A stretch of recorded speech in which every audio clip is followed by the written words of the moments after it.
ਵਾਹਿਗੁਰੂ ਜੀ ਕਾ ਖਾਲਸਾ, ਵਾਹਿਗੁਰੂ ਜੀ ਕੀ ਫਤਿਹ।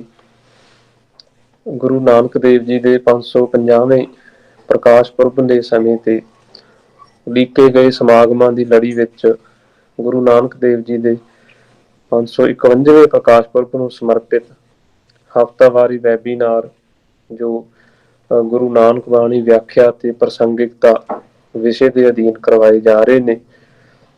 ਇਸ ਵੈਬੀਨਾਰ ਨੂੰ ਆਰਗੇਨਾਈਜ਼ ਕਰਨ ਵਾਲੇ Guru Gobind Singh chair Punjabi university Patiala, Gurgyan institute for human concerns ਦੇ ਵੱਲੋਂ ਅੱਜ ਦੇ ਇਸ ਵੈਬੀਨਾਰ ਦੇ ਵਿੱਚ ਸ਼ਾਮਲ ਹੋਣ ਵਾਲੇ ਸਾਰੇ ਹੀ ਵਿਦਵਾਨਾਂ ਦਾ, ਸਕਾਲਰਾਂ ਦਾ ਸਵਾਗਤ ਕੀਤਾ ਜਾਂਦਾ ਹੈ। ਸੋ ਅੱਜ ਦਾ ਵੈਬੀਨਾਰ ਦਾ ਜਿਹੜਾ ਪੇਪਰ ਹੈ ਉਹ ਧਰਮ ਅਧਿਐਨ ਵਿਭਾਗ ਦੇ ਹੀ ਖੁਜਾਰਥੀ ਰਸਵਿੰਦਰ ਸਿੰਘ ਦੁਆਰਾ ਸਿੱਧ ਗੋਸ਼ਟ ਬਾਣੀ ਦੇ ਵਿੱਚ ਗੁਰਮੁਖ ਦਾ ਸੰਕਲਪ ਸਿੱਧ ਗੋਸ਼ਟ ਬਾਣੀ ਦੇ ਹਵਾਲੇ ਵਿੱਚ ਇਸ ਵਿਸ਼ੇ ਦੇ ਅਧੀਨ ਪੇਪਰ ਪੇਸ਼ ਕੀਤਾ ਜਾਣਾ ਹੈ। ਸੋ ਇਸ ਪੇਪਰ ਨੂੰ ਆਰੰਭ ਕਰਨ ਤੋਂ ਪਹਿਲਾਂ ਅਸੀਂ ਇਜਾਜ਼ਤ ਚਾਹੁੰਦੇ ਹਾਂ ਡਾਕਟਰ ਗੁਰਮੀਤ ਸਿੰਘ ਸਿੱਧੂ ਸਰ ਨੂੰ ਬੇਨਤੀ ਕਰਦੇ ਹਾਂ ਕਿ ਸਾਰੇ ਇਜਾਜ਼ਤ ਦੇਣ ਕਿ ਇਸ ਵੈਬੀਨਾਰ ਨੂੰ ਸ਼ੁਰੂ ਕੀਤਾ ਜਾ ਸਕੇ।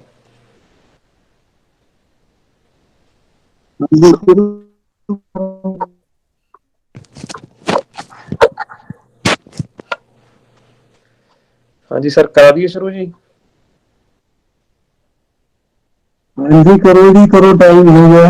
ਹਾਂਜੀ, ਰਸਵਿੰਦਰ ਸਿੰਘ ਨੂੰ ਬੇਨਤੀ ਹੈ ਕਿ 15 ਕੁ ਮਿੰਟਾਂ ਦੇ ਵਿੱਚ ਆਪਣਾ ਪੇਪਰ ਜਿਹੜਾ ਉਹ ਸਾਰਾ ਅੱਖਰ ਟੂ ਅੱਖਰ ਨਹੀਂ ਪੜ੍ਹਨਾ, ਜਿਹੜਾ ਆਪਣੇ ਪੇਪਰ ਨੂੰ ਦੱਸ ਦੇਣਾ ਕਿ ਪੇਪਰ ਦੇ ਵਿੱਚ ਤੁਸੀਂ ਕੀ ਲਿਖਿਆ ਹੈ।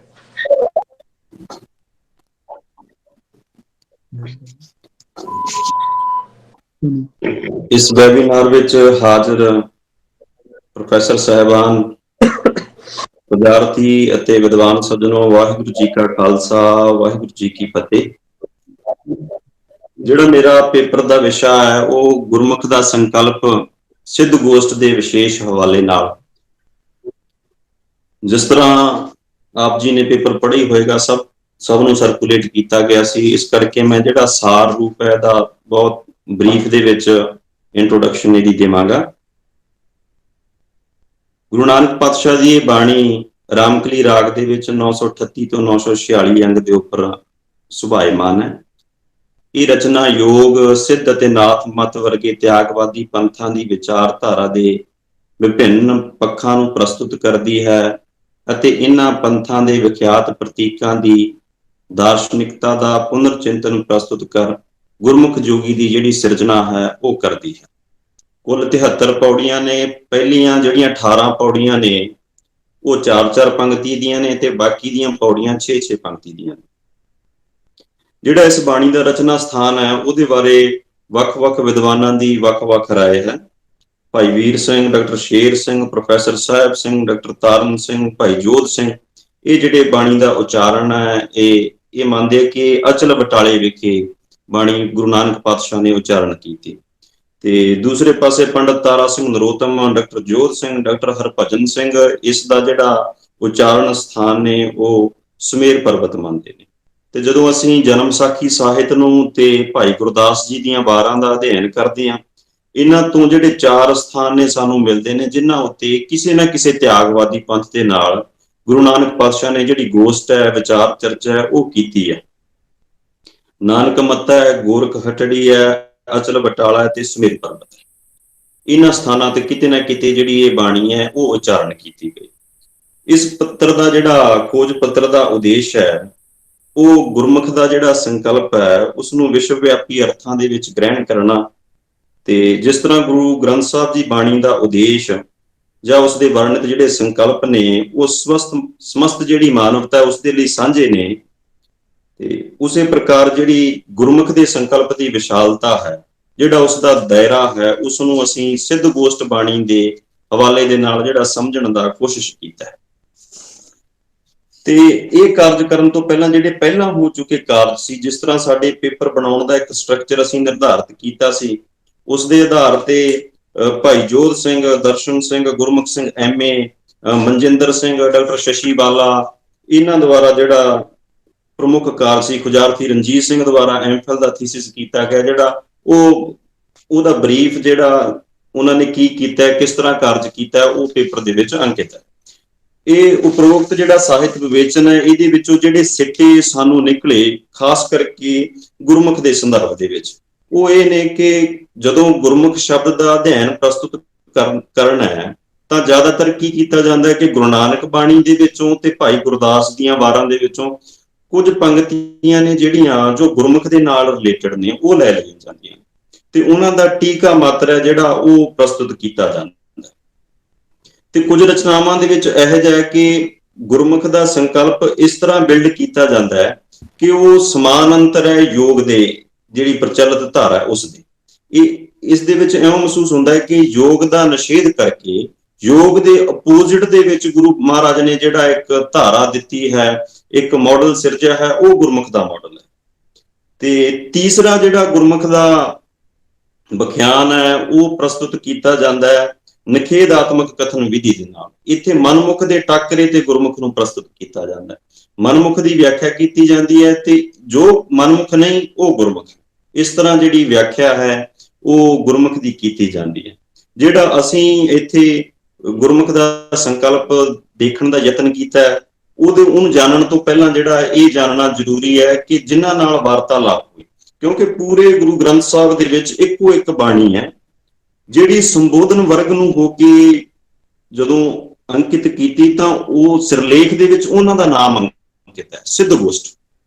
ਹੋਰ ਕਿਸੇ ਬਾਣੀ ਦੇ ਉੱਤੇ ਯਾਨੀ ਕਿ ਸੰਬੋਧਨ ਵਰਗ ਦਾ ਨਾਮ ਅੰਕਿਤ ਨਹੀਂ। ਇਸ ਕਰਕੇ ਸਿੱਧ ਕੌਣ ਨੇ, ਇਹਨਾਂ ਦਾ ਪਿਛੋਕੜ ਕੀ ਹੈ, ਇਹ ਜਾਣਨਾ ਜ਼ਰੂਰੀ ਹੈ। ਇਸ ਦੇ ਲਈ ਵੱਖ-ਵੱਖ ਜਿਹੜੇ ਵਿਦਵਾਨ ਸੀ, ਗੁਰਮੁਖ ਸਿੰਘ MA, ਪ੍ਰੋਫੈਸਰ ਸਾਹਿਬ ਸਿੰਘ, ਕਿਸ਼ਨ ਲਾਲ ਸ਼ਰਮਾ, ਪ੍ਰੋਫੈਸਰ ਸ਼ੇਰ ਸਿੰਘ, ਸਰਦਾਰ ਕਪੂਰ ਸਿੰਘ, ਇਹਨਾਂ ਦੇ ਹਵਾਲਿਆਂ ਦੇ ਨਾਲ ਅਸੀਂ ਸਮਝਣ ਦੀ ਕੋਸ਼ਿਸ਼ ਕੀਤੀ ਹੈ ਕਿ ਜਿਹੜੇ ਸਿੱਧਾਂ ਦੇ ਨਾਲ ਗੁਰੂ ਨਾਨਕ ਪਾਤਸ਼ਾਹ ਨੇ ਡਾਇਲੌਗ ਕੀਤਾ, ਸੰਵਾਦ ਰਚਾਇਆ, ਉਹ ਕਿਹੜੇ ਸਿੱਧ ਸਨ। ਤੇ ਇੱਕ ਮੈਂ ਸਰਦਾਰ ਕਪੂਰ ਸਿੰਘ ਦੀ ਕੋਟੇਸ਼ਨ ਦੇ ਕੇ ਮੈਂ ਇਸ ਗੱਲ ਨੂੰ ਅੱਗੇ ਤੋਰਾਂ। ਸਰਦਾਰ ਕਪੂਰ ਸਿੰਘ ਅਨੁਸਾਰ ਜਿਹੜੇ ਇਹ ਸਿੱਧ ਨੇ ਇਹ ਬੋਧੀ ਸਾਧਕ ਨੇ, ਇਹਨਾਂ ਦਾ ਆਰਾਧਿਆ ਦੇਵ ਹੈ ਜਿਹੜਾ ਗੌਤਮ ਬੁੱਧ ਹੈ, ਤੇ ਇਹਨਾਂ ਦਾ ਸੰਸਥਾਪਕ ਸਰਦਾਰ ਕਪੂਰ ਸਿੰਘ ਅਨੁਸਾਰ ਹਸੰਗ ਹੈ ਜਿਹੜਾ ਨਲੰਦਾ ਵਿਸ਼ਵਵਿਦਿਆਲਾ ਉਹਦੇ ਵਿੱਚ ਆਚਾਰਿਆ ਹੈ। ਇਹਨੇ ਉੱਥੇ ਮਹਾਯਾਨ ਬੁੱਧ ਦਰਸ਼ਨ ਨੂੰ ਤੇ ਯੋਗਾਚਾਰਿਆ ਦੇ ਦਰਸ਼ਨ ਨੂੰ ਸੰਮਿਲਿਤ ਕਰਕੇ ਤੇ ਸ਼ੈਵ ਰਹੱਸਵਾਦ ਦਾ ਤੇ ਤੰਤਰ ਦਾ ਜਿਹੜਾ ਮਿਸ਼ਰਣ ਹੈ ਉਹਦੇ ਵਿੱਚੋਂ ਜਿਹੜੀ ਸਿੱਧ ਪੱਧਤੀ ਹੈ ਉਹ ਪ੍ਰਗਟ ਕੀਤੀ। ਤੇ ਸਰਦਾਰ ਕਪੂਰ ਸਿੰਘ ਅਨੁਸਾਰ ਜਦੋਂ ਬਖਤਿਆਰ ਖਿਲਜੀ ਨੇ ਨਲੰਦਾ ਵਿਸ਼ਵਵਿਦਿਆਲਾ ਦੇ ਉੱਤੇ ਹਮਲਾ ਕੀਤਾ ਤਾਂ ਜਿਹੜੇ ਕੁਝ ਉਹਦੇ ਉਪਾਸਕ ਸੀ ਇਸ ਪੱਧਤੀ ਨਾਲ ਜੁੜੇ ਹੋਏ ਸੀ, ਉਹ ਪਹਾੜਾਂ ਦੇ ਉੱਪਰ ਆ ਕੇ, ਹਿਮਾਲਿਆ ਦੇ ਉੱਪਰ ਆ ਕੇ ਵਸਣ ਲੱਗ ਪਏ। ਤੇ ਇਹ ਉਸੇ ਪੱਧਤੀ ਦੇ ਸਿੱਧ ਸਨ ਜਿਨ੍ਹਾਂ ਦੇ ਨਾਲ ਗੁਰੂ ਨਾਨਕ ਪਾਤਸ਼ਾਹ ਨੇ ਡਾਇਲੌਗ ਕੀਤਾ ਤੇ ਜਿਹੜੀ ਸਿੱਧ ਗੋਸ਼ਟ ਦੇ ਰੂਪ ਦੇ ਵਿੱਚ ਬਾਣੀ ਸਾਡੇ ਕੋਲ ਉਪਲਬਧ ਹੈ। ਸਾਰੇ ਵਿਦਵਾਨਾਂ ਦੀ ਰਾਏ ਨੂੰ ਲੈ ਕੇ ਜੇ ਆਪਾਂ ਕਾਮਨ ਜਿਹਾ ਰਿਜ਼ਲਟ ਕੱਢਣਾ ਹੋਵੇ ਤਾਂ ਸਾਰਿਆਂ ਦੀ ਕਾਮਨ ਰਾਏ ਇਹ ਹੈ ਕਿ ਜਿਹੜੇ ਸਿੱਧ ਨੇ ਜਿਨ੍ਹਾਂ ਦੇ ਨਾਲ ਗੁਰੂ ਨਾਨਕ ਪਾਤਸ਼ਾਹ ਡਾਇਲੌਗ ਕਰ ਰਹੇ ਨੇ, ਉਹਨਾਂ ਦਾ ਸੰਬੰਧ ਹੈ ਜਿਹੜਾ ਬੁੱਧ ਮਤ ਤੇ ਸ਼ੈਵ ਮਤ ਦੇ ਨਾਲ ਹੈ। ਤੇ ਜਿਹੜਾ ਸਾਰਿਆਂ ਦਾ ਕੇਂਦਰ ਹੈ ਉਹ ਸੁਣਨ ਦੀ ਅਵਸਥਾ ਹੈ, ਉਹ ਸੁਣਨ ਦੀ ਅਵਸਥਾ ਦੇ ਉੱਪਰ ਕੇਂਦਰਿਤ ਨੇ। ਤੇ ਬੁੱਧ ਮਤ ਦੇ ਨਾਲ ਹੋਣ ਕਰਕੇ ਤਿਆਗਵਾਦੀ ਵੀ ਨੇ ਤੇ ਕਿਤੇ ਨਾ ਕਿਤੇ ਉਹ ਪਰਮੇਸ਼ਰ ਦੀ ਹੋਂਦ ਤੋਂ ਇਨਕਾਰੀ ਵੀ। ਜਿਹੜਾ ਗੁਰਮੁਖ ਦਾ ਚਿਤਰਨ ਗੁਰੂ ਬਾਬੇ ਨੇ ਪ੍ਰਗਟ ਕੀਤਾ, ਜਿਹੜਾ ਮਾਡਲ ਗੁਰੂ ਪਾਤਸ਼ਾਹ ਨੇ ਇਸ ਬਾਣੀ ਦੇ ਵਿੱਚ ਦਿੱਤਾ ਹੈ, ਗੁਰੂ ਪਾਤਸ਼ਾਹ ਅਨੁਸਾਰ ਸਮਾਜਿਕ ਜੀਵਨ ਦੇ ਨਾਲ ਨਾਲ ਜਿਹੜਾ ਅਧਿਆਤਮਿਕ ਜਗਤ ਦੀ ਵੀ ਸਿਖਰ ਹੈ ਉਹ ਹੈ ਜਿਹੜਾ ਉਹ ਗੁਰਮੁਖ ਹੈ। ਉਹ ਕਿਸੇ ਵੀ ਪੰਥ ਦੇ ਵਿੱਚ, ਕਿਸੇ ਵੀ ਵਿਚਾਰਧਾਰਾ ਦੇ ਵਿੱਚ, ਚਾਹੇ ਬ੍ਰਾਹਮਣ ਹੋਵੇ, ਚਾਹੇ ਕਾਜੀ ਹੋਵੇ, ਚਾਹੇ ਯੋਗੀ ਹੋਵੇ, ਚਾਹੇ ਸੰਨਿਆਸੀ ਹੋਵੇ, ਕੋਈ ਵੀ ਹੋਵੇ, ਉਹਦੇ ਵਿੱਚ ਜਿਹੜੀ ਅੰਤਮ ਸਿਖਰ ਹੈ, ਜਿਹੜਾ ਅੰਤਮ ਟੀਚਾ ਹੈ, ਉਹ ਗੁਰਮੁਖ ਦੀ ਅਵਸਥਾ ਹੈ। ਜਿਸ ਤਰ੍ਹਾਂ ਬਾਣੀ ਦੇ ਵਿੱਚ ਅਨੇਕਾਂ ਹੀ ਉਦਾਹਰਣਾਂ ਨੇ। ਸੋ ਜੋਗੀ ਜੋ ਜੁਗਤ ਪਛਾਣੈ, ਗੁਰ ਪ੍ਰਸਾਦੀ ਏਕੋ ਜਾਣੈ, ਕਾਜੀ ਸੋ ਜੋ ਉਲਟੀ ਕਰੈ, ਗੁਰ ਪ੍ਰਸਾਦੀ ਜੀਵਤ ਮਰੈ। ਇਸ ਕਰਕੇ ਜਿਹੜਾ ਕਾਜੀ ਦਾ ਸਹੀ ਕਾਰਜ ਹੈ, ਸਹੀ ਉਹਨੇ ਨਿਯਮ ਦੇ ਅਨੁਸਾਰ ਆਪਣਾ ਜੀਵਨ ਬਤੀਤ ਕਰਨਾ ਹੈ। ਜਿਹੜਾ ਅਸਲ ਬ੍ਰਾਹਮਣ ਹੈ, ਜਿਹੜਾ ਅਸਲ ਜੋਗੀ ਹੈ, ਉਹ ਗੁਰਮੁਖ ਦੀ ਅਵਸਥਾ ਨੂੰ ਪਹੁੰਚਿਆ ਹੋਇਆ ਹੈ ਗੁਰੂ ਪਾਤਸ਼ਾਹ ਦੇ ਅਨੁਸਾਰ। ਇੱਥੇ ਮੈਂ ਜਿਹੜੇ ਮਹਾਨ ਸਿੱਖ ਚਿੰਤਕ ਨੇ ਹੋਏ ਨੇ ਸਾਡੇ ਹਰਿੰਦਰ ਸਿੰਘ ਮਹਿਬੂਬ, ਉਹਨਾਂ ਦੀ ਉਦਾਹਰਨ ਦੇ ਨਾਲ ਉਹ ਕੁਝ ਟਰਮਾਂ ਦਿੰਦੇ ਨੇ ਆਪਣੀ ਕਿਤਾਬ ਦੇ ਵਿੱਚ, ਸਹਿਜੇ ਰਚਿਓ ਖਾਲਸਾ 'ਚ। ਪਹਿਲ ਤਾਜ਼ਗੀ ਜਾਂ ਖਾਲਸ ਕੁਦਰਤ। ਜਦੋਂ ਕੋਈ ਪੰਥ ਜਾਂ ਜਦੋਂ ਕੋਈ ਧਰਮ ਦਾ ਰਸਤਾ ਨਵਾਂ ਨਿਯਤ ਕੀਤਾ ਜਾਂਦਾ ਹੈ, ਜਦੋਂ ਪੈਗੰਬਰ ਹਜੇ ਉਸ ਦੀਆਂ ਲੀਹਾਂ ਵਿਛਾ ਰਿਹਾ ਹੁੰਦਾ, ਹਰਿੰਦਰ ਸਿੰਘ ਮਹਿਬੂਬ ਅਨੁਸਾਰ ਜਿਹੜਾ ਉਹ ਸਮਾਂ ਹੈ ਉਹ ਪਹਿਲ ਤਾਜ਼ਗੀ ਦਾ ਸਮਾਂ। ਉਹ ਜਿਹੜਾ ਐਕਸਪੀਰੀਅੰਸ ਹੈ ਉਹ ਉਸ ਸਮੇਂ ਅਵਲੰਬੀ ਨੂੰ, ਅਭਿਲਾਸ਼ੀ ਨੂੰ, ਉਸਦੇ ਰਸਤੇ ਤੇ ਚੱਲਣ ਵਾਲੇ ਨੂੰ ਕੰਪਲੀਟ ਐਕਸਪੀਰੀਅੰਸ ਦਾ ਅਨੁਭਵ ਹੁੰਦਾ, ਜਿਹੜਾ ਕੰਪਲੀਟ ਸੈਕਰਡਨੈਸ ਦਾ ਅਨੁਭਵ ਹੈ। ਤੇ ਉਹ ਜਿਹੜੀ ਅਵਸਥਾ ਉਹ ਪੈਗੰਬਰ, ਉਹ ਗੁਰੂ ਮਿਥ ਕੇ ਜਾਂਦਾ ਹੈ ਕਿ ਇਹ ਤੁਹਾਡਾ ਅੰਤਮ ਨਿਸ਼ਾਨਾ ਹੈ, ਇੱਥੇ ਤੱਕ ਤੁਸੀਂ ਜਿਹੜੀ ਅਪਰੋਚ ਹੈ, ਪਹੁੰਚ ਕਰਨੀ ਹੈ। ਉਹ ਜਿਹੜਾ ਅੰਤਮ ਨਿਸ਼ਾਨਾ ਹੁੰਦਾ ਹੈ ਉਹ ਗੁਰਮੁਖ ਦਾ ਨਿਸ਼ਾਨਾ, ਉਹ ਗੁਰਮੁਖ ਦੀ ਅਵਸਥਾ ਹੈ। ਪਰ ਮਹਿਬੂਬ ਸਾਹਿਬ ਵੀ ਕਹਿੰਦੇ ਨੇ ਕਿ ਕੁਝ ਸਮੇਂ ਦੇ ਨਾਲ ਜਿਹੜੀਆਂ ਅਧੋਗਤੀਆਂ ਨੇ ਉਹ ਆਉਂਦੀਆਂ ਨੇ, ਡਾਊਨਫਾਲ ਆਉਂਦੇ ਨੇ, ਤੇ ਜਿਹੜੀ ਪਰੰਪਰਾਵਾਂ ਚੱਲਦੀਆਂ ਨੇ, ਧਾਰਾਵਾਂ ਚੱਲਦੀਆਂ ਨੇ, ਪੰਥ ਚੱਲਦੇ ਨੇ, ਉਹ ਨਿਚਲੇ ਪੱਧਰ ਤੇ ਆ ਕੇ ਜਿਹੜਾ ਆਪਣਾ ਨਿਸ਼ਾਨਾ ਹੈ ਉਹ ਕੁਝ ਹੋਰ ਮਿਥ ਲੈਂਦੇ ਨੇ। ਗੁਰੂ ਸਮਕਾਲੀ ਜਿਹੜੇ ਸਿੱਧ ਨੇ ਉਹ ਅਧਿਆਤਮਿਕਤਾ ਦੇ ਵਿੱਚ ਤਾਂ ਕਿਤੇ ਨਾ ਕਿਤੇ ਪਹੁੰਚੇ ਹੋਏ ਨੇ, ਪਰ ਜਿਹੜੀ ਗੁਰਮੁਖ ਦੀ ਅਧਿਆਤਮਿਕਤਾ ਉੱਥੇ ਤੱਕ ਨਹੀਂ ਪਹੁੰਚੇ। ਕਾਰਨ ਕਿ ਜਦੋਂ ਤਾਂ ਪਹਿਲ ਤਾਜ਼ਗੀ ਦੇ ਵਿੱਚ ਸੀ, ਉਦੋਂ ਤਾਂ ਉਹਨਾਂ ਕੋਲੇ ਉਹ ਅੰਤਿਮ ਸਿਖਰ ਹੈ ਜਿਹੜੀ ਉਹ ਗੁਰਮੁਖ ਦੀ ਅਵਸਥਾ ਸੀ। ਪਰ ਸਮੇਂ ਦੇ ਨਾਲ ਕੀ ਹੋਇਆ ਕਿ ਉਹ ਚਮਤਕਾਰੀ ਲਾਲਸਾਵਾਂ ਦੇ ਵਿੱਚ, ਰਿੱਧੀਆਂ ਸਿੱਧੀਆਂ ਪ੍ਰਾਪਤ ਕਰਨ ਦੇ ਵਿੱਚ, ਇਸ ਦੇ ਵਿੱਚ ਜੁੜੇ ਹੋਏ ਨੇ। ਇਸ ਕਰਕੇ ਉਹਨਾਂ ਦਾ ਨਿਸ਼ਾਨਾ ਉਸ ਗੁਰਮੁਖ ਦੀ ਅਵਸਥਾ ਤੋਂ ਥੱਲੇ ਆ ਗਏ। ਉਹ ਉਸ ਪਰਮ ਅਵਸਥਾ ਦੀ ਪ੍ਰਾਪਤੀ ਦੇ ਲਈ ਨਹੀਂ ਯਤਨ ਕਰ ਰਹੇ, ਹੁਣ ਉਹ ਚਮਤਕਾਰੀ ਲਾਲਸਾਵਾਂ ਦੇ ਵਾਸਤੇ, ਰਿੱਧੀਆਂ ਸਿੱਧੀਆਂ ਦੀ ਪ੍ਰਾਪਤੀ ਵਾਸਤੇ ਜਿਹੜਾ ਉਹ ਆਪਣਾ ਜਿਹੜਾ ਸਰੀਰਕ ਕਸ਼ਮਕਸ਼ ਹੈ, ਮਾਨਸਿਕ ਜਿਹੜੇ ਉਹ ਪੀੜਾ ਸਹਿਣ ਕਰਦੇ ਨੇ, ਹਠ ਯੋਗ ਕਰਦੇ ਨੇ, ਆਦਿ ਜਿਹੜੀਆਂ ਸਰੀਰਕ ਕਿਰਿਆਵਾਂ ਕਰਦੇ ਨੇ, ਉਹਨਾਂ ਦਾ ਮਨੋਰਥ ਉਹ ਪ੍ਰਾਪਤੀ ਦੇ ਲਈ ਨਹੀਂ ਹੈ।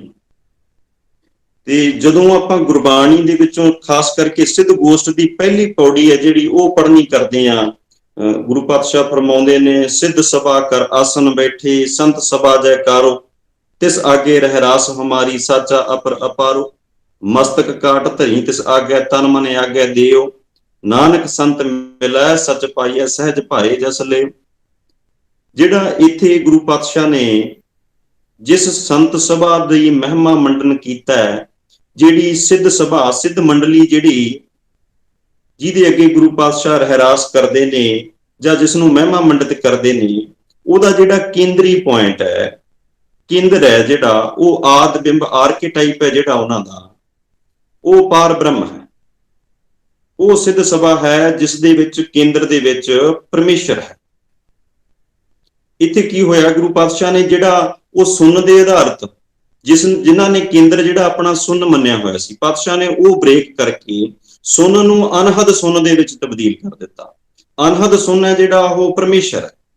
ਇਸ ਕਰਕੇ ਜਿਹੜਾ ਸਿੱਧਾਂ ਦਾ ਜਿਹੜਾ ਅੰਤਮ ਨਿਸ਼ਾਨਾ ਸੀ ਉਹ ਸੁੰਨ ਦੇ ਉੱਪਰ ਕੇਂਦਰਿਤ ਹੋਣ ਕਰਕੇ ਉਹ ਗੁਰਮੁਖ ਤੱਕ ਪਹੁੰਚਣ ਦੀ ਅਵਸਥਾ ਸੀ ਜਿਹੜੀ ਉਸ ਤੋਂ ਟੁੱਟੇ ਹੋਏ ਸਨ।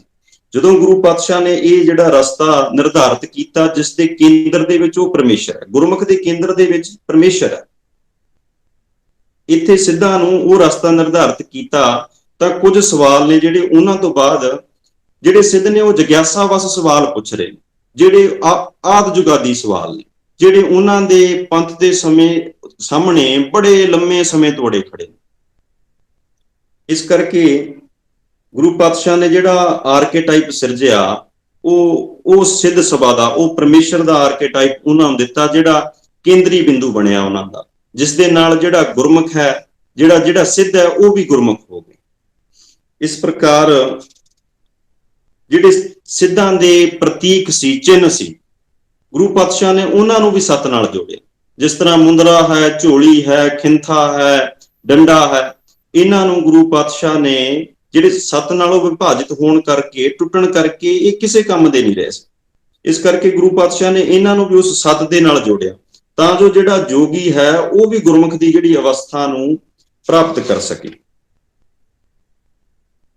ਗੁਰਦੇਵ ਅਨੁਸਾਰ ਜਦੋਂ ਕੋਈ ਜੋਗੀ ਏਕੇ ਕੋ ਸੱਚ ਏਕਾ ਜਾਣਨ ਦੀ ਅਵਸਥਾ ਪ੍ਰਾਪਤ ਕਰ ਲੈਂਦਾ ਹੈ, ਭਾਵ ਜਿਹੜਾ ਉਹਦਾ ਨਿਸ਼ਾਨਾ ਹੈ ਹੁਣ ਕਿਸੇ ਸੁਣਨ ਦੀ ਪ੍ਰਾਪਤੀ ਲਈ ਨਹੀਂ ਹੈ, ਉਹ ਪਰਮੇਸ਼ਰ ਦੇ ਨਾਲ ਇੱਕਮਿਕ ਹੋਣ ਦੇ ਲਈ ਹੈ। ਉਸ ਸਮੇਂ ਜਿਹੜਾ ਉਹ ਜੋਗੀ ਹੈ ਉਹ ਗੁਰਮੁਖ ਹੈ। ਗੁਰਮੁਖ ਜੋਗੀ ਜੁਗਤ ਪਛਾਣਾ ਹੈ, ਗੁਰਮੁਖ ਨਾਨਕ ਇੱਕ ਹੋ ਜਾਣ।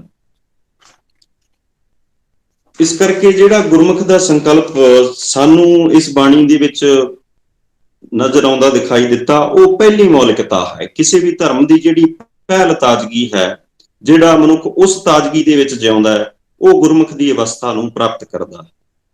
ਤੇ ਜਿਹੜਾ ਸਾਰ ਇਸ ਪਰਚੇ ਦਾ ਨਤੀਜਾ ਅੰਤਮ ਕੱਢਿਆ ਉਹ ਇਹ ਕਿ ਗੁਰਬਾਣੀ ਉਹਨਾਂ ਸਦੀਵੀ ਸੱਚਾਈਆਂ ਦਾ ਵਿਸ਼ਲੇਸ਼ਣ ਕਰਦੀ ਹੈ ਜੋ ਭਾਸ਼ਾ, ਦੇਸ਼, ਮਜ਼ਹਬ, ਵਰਨ ਆਦਿ ਦੀਆਂ ਸੀਮਾਵਾਂ ਤੋਂ ਮੁਕਤ ਹਨ, ਅਤੇ ਇਹ ਕੁੱਲ ਕਾਇਨਾਤ ਦਾ ਆਧਾਰ ਤੇ ਸਾਰੀ ਮਾਨਵਤਾ ਦਾ ਸਾਂਝਾ ਵਿਰਸਾ ਕਹਿਲਾਉਣ ਦੀ ਸਮਰੱਥਾ ਰੱਖਦੀਆਂ ਨੇ।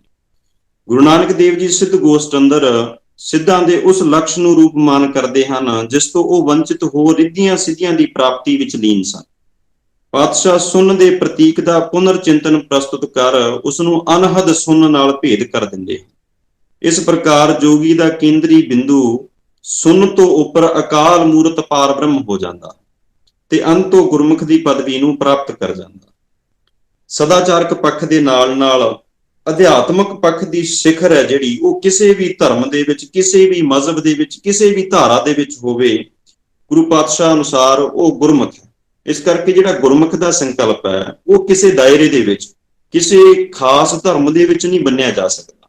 ਕਿਸੇ ਵੀ ਧਰਮ ਦੇ ਵਿੱਚ ਜਿਹੜਾ ਅਵਲੰਬੀ ਅੰਤਮ ਜਿਹੜੀ ਸਿਖਰ ਹੈ, ਅਲਟੀਮੇਟ ਰਿਐਲਿਟੀ ਦੇ ਨਾਲ ਜੁੜਿਆ ਹੋਇਆ, ਉਹ ਗੁਰਮੁਖ ਹੈ।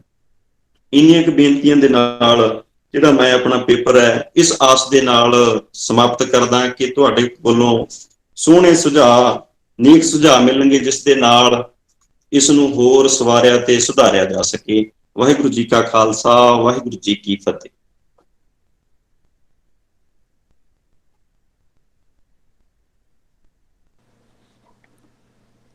ਬਹੁਤ ਬਹੁਤ ਧੰਨਵਾਦ ਅਸਵਿੰਦਰ ਸਿੰਘ ਜੀ। ਬਹੁਤ ਵਧੀਆ ਢੰਗ ਦੇ ਨਾਲ ਇਹਨਾਂ ਨੇ ਆਪਣਾ ਪਰਚਾ ਪੇਸ਼ ਕੀਤਾ। ਜਿੰਨੇ ਵੀ ਸਕਾਲਰ ਤੇ ਵਿਦਵਾਨ ਜਿਨ੍ਹਾਂ ਨੇ ਇਸ ਵੈਬੀਨਾਰ ਦੇ ਵਿੱਚ ਜੁੜ ਕੇ ਗੁਰੂ ਸਾਹਿਬ ਦੀ ਪਵਿੱਤਰ ਬਾਣੀ ਦੇ ਵਿਚਾਰ ਉਹਨਾਂ ਦੇ ਸੰਬੰਧੀ ਜੋ ਰਸਵਿੰਦਰ ਸਿੰਘ ਨੇ ਆਪਣੀ ਗੱਲ ਰੱਖੀ, ਆਪ ਜੀ ਨੇ ਸੁਣੀ ਹੈ। ਹੁਣ ਸਾਰੇ ਹੀ ਵਿਦਵਾਨਾਂ ਤੇ ਖੁਜਾਰਥੀਆਂ ਨੂੰ, ਸਕਾਲਰਾਂ ਨੂੰ ਬੇਨਤੀ ਹੈ ਕਿ ਕਿਸੇ ਦਾ ਵੀ ਕੋਈ ਸੁਝਾਅ ਜਾਂ ਸਵਾਲ ਰਸਵਿੰਦਰ ਸਿੰਘ ਨੂੰ ਉਹਨਾਂ ਦੇ ਪਰਚੇ ਪ੍ਰਤੀ ਹੈ ਤਾਂ ਉਹ ਆਪਣੇ ਸਵਾਲ ਜਾਂ ਸੁਝਾਅ ਪੇਸ਼ ਕਰ ਸਕਦੇ ਹਨ। ਤੇ ਹੁਣ ਆਪਾਂ ਵੈਬੀਨਾਰ ਦੀ ਸਮਾਪਤੀ ਵੱਲ ਆਪਾਂ ਵਧੀਏ ਤਾਂ ਮੈਂ ਬੇਨਤੀ ਕਰਦਾ ਡਾਕਟਰ ਗੁਰਮੀਤ ਸਿੰਘ ਸਿੱਧੂ ਸਰ ਨੂੰ ਕਿ ਉਹ ਆਪਣੇ ਹੁਣ ਵਿਚਾਰ ਪੇਸ਼ ਕਰਨ ਤਾਂ ਕਿ ਆਪਾਂ ਵੈਬੀਨਾਰ ਦੀ ਫਿਰ ਸਮਾਪਤੀ ਕਰੀਏ।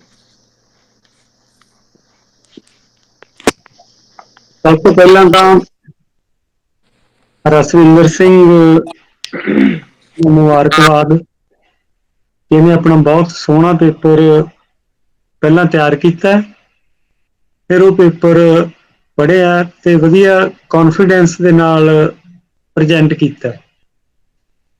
ਦੂਸਰੀ ਮੁਬਾਰਕਬਾਦ ਕਿ ਜਿਹੜੇ ਇਸ ਪੇਪਰ ਦੇ ਉੱਤੇ ਪ੍ਰਸ਼ਨ ਜਾਂ ਸਵਾਲ ਹੋਏ ਨੇ ਉਹ ਵੀ ਬਹੁਤ ਇੱਕ ਜਿੱਦਾਂ ਵਿਦਵਤਾ ਨੂੰ ਡਿਵੈਲਪ ਕਰਨ ਦੇ ਲਈ ਜ਼ਰੂਰੀ ਹੁੰਦੇ ਨੇ ਤੇ ਬਹੁਤ ਅੱਛੇ ਸਵਾਲ ਆਏ ਨੇ।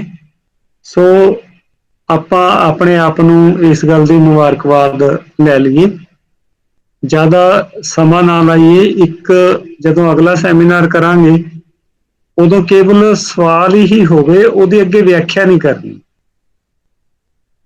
ਦੂਸਰੀ ਗੱਲ ਕਿ ਜਿਹੜੇ ਸਵਾਲਾਂ ਦੇ ਵਿੱਚ ਇੱਕ ਬੜਾ ਮਹੱਤਵਪੂਰਨ ਸਵਾਲ ਸੀ ਗੁਰਦਿਆਲ ਸਿੰਘ ਦਾ, ਬਲਕਿ ਇੱਕ ਤਾਂ ਉਹਦੇ ਸਵਾਲ ਨੂੰ ਅਸੀਂ ਉਲਟ ਲੈ ਲਿਆ ਜਦੋਂ ਉਹਨਾਂ ਨੇ ਗੱਲ ਕੀਤੀ ਕਿ ਪੰਕਤੀਆਂ ਲੈਣੀਆਂ। ਗੁਰਦਿਆਲ ਸਿੰਘ ਦਾ ਮਤਲਬ ਇਹ ਨਹੀਂ ਸੀ ਅਸੀਂ ਗੁਰਬਾਣੀ ਦੇ ਸ਼ਬਦ ਰੈਫਰੈਂਸ ਦੇ ਤੌਰ ਤੇ ਨਹੀਂ ਲੈਣੇ। ਇਹਨਾਂ ਨੇ ਇਹ ਗੱਲ ਕਹੀ ਸੀ ਕਿ ਜਦੋਂ ਅਸੀਂ ਪੇਪਰ ਦੇਖਦੇ ਹਾਂ ਲੋਕੀ ਸ਼ਬਦ ਦੇ ਕੇ ਫਿਰ ਟੀਕਿਆਂ ਦੇ ਵਿੱਚ ਚੱਕ ਕੇ ਉਹਦੀ ਅਰਥ ਦੇ ਦਿੰਦੇ ਨੇ, ਇਸ ਤੋਂ ਵੱਧ ਅੱਗੇ ਨਹੀਂ ਤੁਰਦੇ। ਸੋ ਇੱਕ ਤਰ੍ਹਾਂ ਦਾ ਇਹਨਾਂ ਦਾ ਕੰਪਲੀਮੈਂਟ ਸੀ। ਉਹ ਠੀਕ ਹੈ ਗੱਲ ਗੁਰਦਿਆਲ ਸਿੰਘ ਦੀ ਵੀ ਗੁਰਬਾਣੀ ਸਾਡੇ ਜਿੱਦਾਂ ਕੰਪਿਊਟਰ ਦੇ ਵਿੱਚ ਅਸੀਂ ਬੈਕਅਪ ਫਾਈਲ ਦੇ ਵਿੱਚ ਹੋਣੀ ਚਾਹੀਦੀ ਹੈ, ਸਾਡੀ ਅੱਗੇ ਫਿਲਾਸਫੀਕਲ ਇੰਟਰਪ੍ਰੀਟੇਸ਼ਨ ਵੱਲ ਸਾਨੂੰ ਜ਼ਿਆਦਾ ਧਿਆਨ ਦੇਣਾ ਚਾਹੀਦਾ। ਇੱਕ ਇਹਨਾਂ ਦਾ ਸਵਾਲ ਸੀ ਡਾਕਟਰ ਮਹਿਬੂਬ ਦੇ ਬਾਰੇ। ਡਾਕਟਰ ਮਹਿਬੂਬ ਨੂੰ ਮੈਂ, ਜਦੋਂ ਤੁਸੀਂ ਵਿਦਿਆਰਥੀ ਜੀਵਨ ਦੇ ਵਿੱਚ ਤੁਹਾਡੀ ਜਿੱਡੀ ਉਮਰ ਦੇ ਵਿੱਚ ਸੀ ਮੈਂ ਜਦੋਂ ਪੜ੍ਹਿਆ, ਪਰੰਤੂ ਉਦੋਂ ਪੜ੍ਹਦਿਆਂ ਮੈਨੂੰ ਕਿਤੇ ਨਹੀਂ ਲੱਗਿਆ ਕਿ ਮਹਿਬੂਬ ਸਾਹਿਬ ਇਹ ਕਹਿ ਰਹੇ ਨੇ ਕਿ ਗੁਰੂ ਨਾਨਕ ਸਾਹਿਬ ਛੋਟੇ ਨੇ ਤੇ ਸਿੱਧ ਵੱਡੇ ਨੇ। ਸਿੱਧਾਂ ਦਾ ਸਤਿਕਾਰ ਤੁਸੀਂ ਜਦੋਂ ਸਿੱਧ ਗੋਸ਼ਟ ਬਾਣੀ ਪੜ੍ਹੋਗੇ ਤੁਹਾਨੂੰ ਉਦੋਂ ਵੀ ਪਤਾ ਲੱਗੇਗਾ ਕਿ ਗੁਰੂ ਨਾਨਕ ਪਾਤਸ਼ਾਹ ਸਿੱਧਾਂ ਨੂੰ ਇੱਕ ਬੜੀ ਸਤਿਕਾਰਯੋਗ ਭਾਸ਼ਾ ਦੇ ਵਿੱਚ ਗੱਲ ਕਰ ਰਹੇ ਨੇ। ਸੋ ਜਦੋਂ ਮਹਿਬੂਬ ਸਾਹਿਬ ਸਿੱਧਾਂ ਦੀ ਇਸ ਪ੍ਰਸੰਗ ਦੇ ਵਿੱਚ ਗੱਲ ਕਰਦੇ ਨੇ, ਉਹਦਾ ਮਤਲਬ ਇਹ ਨਹੀਂ ਕਿ ਗੁਰੂ ਨਾਨਕ ਸੱਚੇ ਪਾਤਸ਼ਾਹ ਨੂੰ ਉਹ ਛੋਟਾ ਕਹਿੰਦੇ ਨੇ। ਅਸਲ ਦੇ ਵਿੱਚ ਪ੍ਰੋਫੈਸਰ ਮਹਿਬੂਬ ਦੀਆਂ ਰਚਨਾਵਾਂ ਨੂੰ ਸਮਝਣ ਦੇ ਪਿੱਛੇ ਵੀ ਜਿਹੜੀ ਸਾਡੀ ਦ੍ਰਿਸ਼ਟੀ ਹੈ, ਜਿਹੜੇ ਥੋੜੇ ਹਿੰਦੂਵਾਦੀ ਲੋਕ ਨੇ ਉਹ ਮਹਿਬੂਬ ਸਾਹਿਬ ਦੀ ਜ਼ਿਆਦਾ ਆਲੋਚਨਾ ਕਰ ਦਿੰਦੇ ਨੇ ਕਿਉਂਕਿ ਉਹ ਥੋੜਾ ਇਸਲਾਮਿਕ ਪ੍ਰਭਾਵ ਉਹਨਾਂ ਤੇ ਜ਼ਿਆਦਾ ਹੈ। ਇਹ ਇੱਕ ਪੋਲੀਟੀਕਲ ਕੁਐਸਚਨ ਹੈ, ਪਰੰਤੂ ਮਹਿਬੂਬ ਨੂੰ ਮਹਿਬੂਬ ਦੇ ਤੌਰ ਤੇ ਪੜ੍ਹਨਾ ਚਾਹੀਦਾ। ਮੈਂ ਅਗਲੇ ਜਿਹੜਾ ਪੇਪਰ ਜਿਹਨੇ ਵੀ ਤਿਆਰ ਕਰਨਾ ਹੈ ਉਹਦੇ ਸਬੰਧ ਦੇ ਵਿੱਚ ਤੇ ਇੱਕ ਰਸਵਿੰਦਰ ਦੀ ਜਿਹੜੀ ਸਲਾਹ, ਜਿੱਦਾਂ ਗੁਰਬੀਰ ਸਿੰਘ ਦਾ ਸੁਝਾਅ ਆਇਆ ਸੀ ਕਿ ਅਸੀਂ ਗੁਰਮੁਖ ਵਾਲਾ ਪੱਖ ਸਾਡਾ ਥੋੜਾ ਜਿਹਾ ਘਟ ਗਿਆ ਤੇ ਰਸਵਿੰਦਰ ਸਿੰਘ ਥੋੜਾ ਜਿਹਾ ਗੁਰਮੁਖ ਤੇ ਹੋਰ ਲਿਖੇ।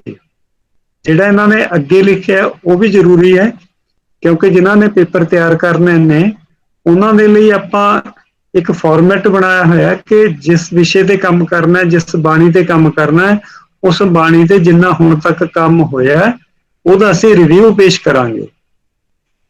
ਰਿਵਿਊ ਪੇਸ਼ ਕਰਨ ਤੋਂ ਬਾਅਦ ਫਿਰ ਅਸੀਂ ਆਪਣਾ ਵਿਚਾਰ ਬਣਾਵਾਂਗੇ। ਸੋ ਰਸਵਿੰਦਰ ਦਾ ਇਸ ਦਿਸ਼ਾ ਦੇ ਵਿੱਚ ਪੇਪਰ ਦੀ ਜਿਹੜੀ ਬਣਤਰ ਹੈ ਉਹ ਠੀਕ ਹੈ। ਆਪਾਂ ਇਸੇ ਸਟਾਈਲ ਦੇ ਵਿੱਚ ਅੱਗੇ ਪੇਪਰ ਤਿਆਰ ਕਰਨੇ ਨੇ। ਇਹ ਕੰਮ ਔਖਾ ਬਹੁਤ ਹੈ। ਜਦੋਂ ਅਸੀਂ ਸਰਵੇਖਣ ਗੱਲ ਕਰਦੇ ਹਾਂ ਜਾਂ ਸਾਹਿਤ ਦੇ ਉਸ ਖੇਤਰ ਦੇ ਵਿੱਚ ਜਿਹੜਾ ਹੋਇਆ ਅਧਿਐਨ ਹੈ ਉਹਦਾ ਰਿਵਿਊ ਕਰਨਾ ਹੈ, ਇਹ ਹਰ ਇੱਕ ਤੋਂ ਨਹੀਂ ਹੁੰਦਾ। ਤੁਸੀਂ ਨੌਜਵਾਨ ਹੋ, ਤੁਸੀਂ ਕਰ ਲਵੋਗੇ। ਸੋ ਜਿਹੜਾ ਸਾਡਾ ਇਹ ਗਰੁੱਪ ਬਣਾਉਣ ਦਾ, ਵੈਬੀਨਾਰ ਕਰਨ ਦਾ ਮਕਸਦ ਇਹ ਹੈ ਕਿ ਸਾਡੀ ਇੱਕ ਅਕਾਦਮਿਕ ਸਿਖਲਾਈ ਜਾਂ ਅਕੈਡਮਿਕ ਟ੍ਰੇਨਿੰਗ ਦੇ ਲਈ ਆਪਾਂ ਇਹ ਕੰਮ ਕਰ ਰਹੇ ਹਾਂ। ਸੋ ਸਿੱਖਣ ਦੇ ਵਿੱਚ ਸਾਰਿਆਂ ਨੇ ਇੱਕ ਦੂਸਰੇ ਤੋਂ ਸਿੱਖਣਾ ਤੇ ਜਦੋਂ ਅਸੀਂ ਸਵਾਲ ਕਰਨੇ ਨੇ ਉਹ ਵੀ ਸਾਡੇ ਇਸ ਕਿਸਮ ਦੀ ਭਾਸ਼ਾ ਦੇ ਵਿੱਚ ਹੋਣ ਤਾਂ ਕਿ ਪੇਪਰ ਪੜ੍ਹਨ ਵਾਲੇ ਨੂੰ ਇਹ ਨਾ ਲੱਗੇ ਕਿ ਇਹ ਮੇਰੇ ਪਿੱਛੇ ਪੈ ਗਏ। ਸੋ ਪੂਰਾ ਪਿਆਰ ਸਤਿਕਾਰ ਦੇ ਨਾਲ ਅੱਜ ਜਿਵੇਂ ਕਾਫੀ ਦੇਰ ਤੋਂ ਬਾਅਦ ਅਸੀਂ ਗਰੁੱਪ ਨੂੰ ਸ਼ੁਰੂ ਕੀਤਾ ਹੈ, ਸੋ ਪਹਿਲਾ ਪੇਪਰ ਬਹੁਤ ਵਧੀਆ ਰਿਹਾ। ਹੁਣ ਅਸੀਂ 11-12 ਦੇ ਸੈਮੀਨਾਰ ਕਰਕੇ ਅਗਲੇ ਹਫਤੇ ਦਾ ਜਿਹੜਾ ਸੈਮੀਨਾਰ ਨਹੀਂ ਰੱਖਿਆ, ਉਸ ਤੋਂ ਜਿਹੜਾ ਅੱਗੇ ਪੇਪਰ ਹੋਏਗਾ ਇਹਦੀ ਤੁਹਾਨੂੰ ਜਾਣਕਾਰੀ ਦੇ ਦਿੱਤੀ ਜਾਵੇਗੀ। ਸਾਰਿਆਂ ਵੱਲੋਂ ਹੀ ਸਭ ਤੋਂ ਪਹਿਲਾਂ ਤਾਂ ਡਾਕਟਰ ਗੁਰਮੀਤ ਸਿੰਘ ਸਿੱਧੂ ਸਰ ਦਾ ਬਹੁਤ ਧੰਨਵਾਦ ਕਰਦੇ ਹਾਂ। ਸਰ ਨੇ ਆਪਾਂ ਨੂੰ ਇੱਕ ਇਹ ਪਲੇਟਫਾਰਮ ਦਿੱਤਾ ਹੈ ਗੱਲਬਾਤ ਕਰਨ ਵਾਸਤੇ, ਬਹੁਤ ਵਧੀਆ। ਔਰ ਇਹ ਵੀ ਹੈ ਵੀ ਅੱਜ ਦੇ ਇਸ ਸਮੇਂ ਦੇ ਵਿੱਚ ਆਪਾਂ ਨੂੰ ਘਰੇ ਬੈਠਿਆਂ ਨੂੰ ਇਨਫੋਰਮੇਸ਼ਨ ਸਾਰੀ ਪਹੁੰਚ ਰਹੀ ਹੈ। ਅਸੀਂ ਇੱਕ ਦੂਜੇ ਨਾਲ ਜੁੜੇ ਹੋਏ ਹਾਂ ਔਰ ਸਾਨੂੰ ਅਕਾਦਮਿਕਤਾ ਸਾਡੇ ਘਰ ਤੀਕ ਪਹੁੰਚ ਰਹੀ ਹੈ। ਤਾਂ ਇਹਦਾ ਸਾਰਾ ਧੰਨਵਾਦ ਜਿਹੜਾ ਅਸੀਂ ਉਹ ਸਿੱਧੂ ਸਰ ਨੂੰ ਦਿੰਦੇ ਹਾਂ। ਆਪ ਸਾਰੇ ਸਕਾਲਰਾਂ ਨੂੰ, ਵਿਦਵਾਨਾਂ ਨੂੰ ਬੇਨਤੀ ਹੈ ਕਿ ਵੈਬੀਨਾਰ ਦੇ ਸੰਬੰਧੀ ਕੋਈ ਵੀ ਤੁਸੀਂ ਆਪਣਾ ਸੁਝਾਅ ਰੱਖਣਾ ਹੈ, ਜਿੱਦਾਂ ਸਰ ਨੇ ਕਿਹਾ, ਤਾਂ ਉਹ ਹੁਣ ਦੱਸ ਸਕਦੇ ਆ ਕਿਉਂਕਿ ਇਹਨੂੰ ਆਪਾਂ ਅੱਗੇ ਇੱਕ ਲੜੀ ਚਲਾ ਦੇਣੀ ਇਸ ਦੀ। ਔਰ ਕੋਸ਼ਿਸ਼ ਕਰੀਏ ਵੀ ਇਹ ਲੜੀ ਚੜ੍ਹਦੀ ਕਲਾ ਦੇ ਨਾਲ ਅੱਗੇ ਹੋਰ ਵੱਧਦੀ ਰਹੇ।